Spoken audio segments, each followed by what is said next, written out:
दोस्तों, आज हम आपको भालू और किसान की कहानी सुनाने वाले हैं। इस कहानी में एक लालची किसान है जो अपने लालच के कारण सब कुछ खो देता है।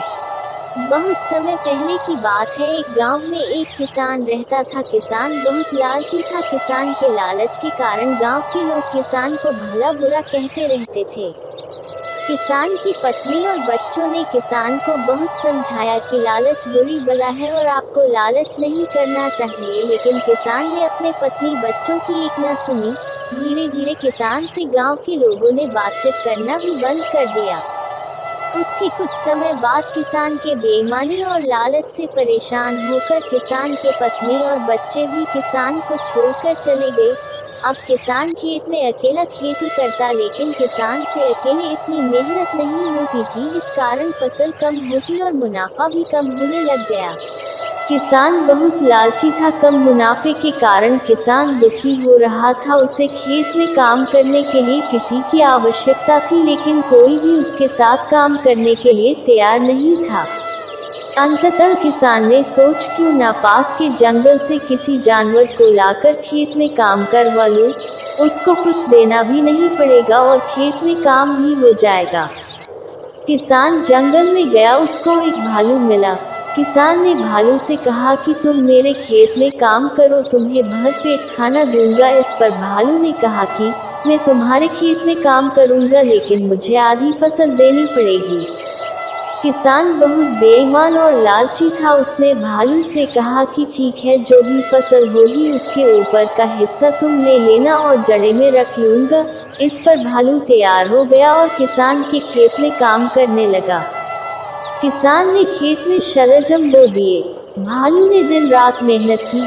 गांव के सभी लोग भालू की मेहनत को देखकर आश्चर्यचकित थे। भालू की मेहनत के कारण इस बार फसल बहुत अच्छी हुई।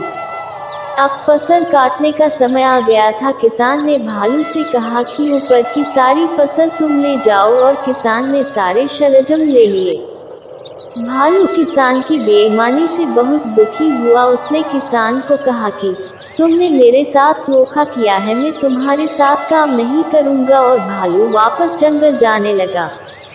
इस पर बेईमान किसान ने सोचा कि अगर भालू चला गया तो खेत में काम कौन करेगा। किसान ने मन ही मन कुछ सोचा और भालू से कहा कि रुको मित्र, नाराज मत हो। इस बार तुम सारी जड़ें रख लेना और ऊपर का हिस्सा मुझे दे देना। भालू इस बात पर तैयार हो गया। किसान ने खेत में गेहूं बो दिए। भालू ने दिन रात मेहनत की। इस बार भी फसल बहुत अच्छी हुई। अब फसल काटने का समय आ गया था। किसान ने भालू से कहा कि सारी जड़ें तुम ले जाओ, और किसान ने सारे गेहूं ले लिए। भालू किसान की बेईमानी से बहुत दुखी हुआ। उसने किसान को कहा कि तुमने मेरे साथ जानबूझकर 2 बार धोखा किया है, मैं तुम्हारे साथ काम नहीं करूंगा, और भालू वापस जंगल चला गया। गांव के लोगों ने भालू की मेहनत को देखा था। इस कारण गांव के दूसरे किसानों ने भालू को अपने साथ रख लिया और भालू को उसकी मेहनत का पूरा हिस्सा देते थे। अब भालू बहुत खुश था। किसान फिर से अकेला हो चुका था। उससे खेत में अकेले काम नहीं होता था। अब उसके खेत में ज्यादा फसल भी नहीं हो रही थी। धीरे धीरे उसे नुकसान होने लगा, लेकिन अब उसके साथ कोई भी काम करने को तैयार नहीं था। किसान को अब समझ आ चुका था कि उसके लालच और बेईमानी के कारण उसने अपने पत्नी, बच्चे और सारे मित्र खो दिए हैं। अब किसान बहुत दुखी हो रहा था, लेकिन अब समय बीत चुका था। इस कहानी से हमें यह शिक्षा मिलती है कि लालच बुरी बला है। लालच के कारण सभी संबंध टूट जाते हैं और मेहनती लोगों के पास काम की कोई कमी नहीं होती है।